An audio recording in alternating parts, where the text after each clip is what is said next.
जारी होंगे। जमीर हुसैन मौजूद हैं, तफसीलात जानते हैं। जी जमीर, आगाह कीजिएगा।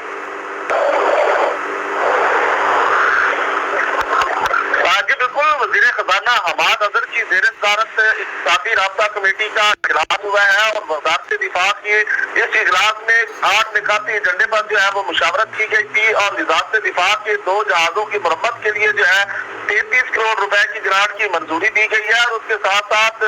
2 VVIP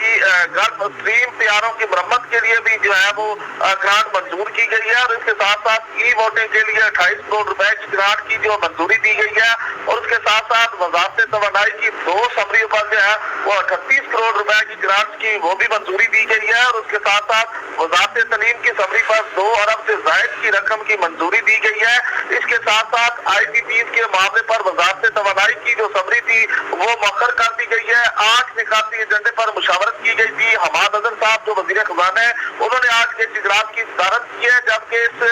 जो इक़्तिसादी राब्ता कमेटी के तमाम अरकान है वफाकी वज़रा समेत दीगर अरकान वो इस इजलास में मौजूद थे और इजलास में 8 निकाती एजेंडे पर मुशावरत करने के बाद जो है वो मंजूरी दी गई है और उसके बाद जो है 33 करोड़ रुपए की ग्रांट और दीगर जो ग्रांट के हवाले से जो मुशावरत की गई थी उसको मंजूर किया गया है। जी ठीक है, बहुत शुक्रिया तफसीलात से।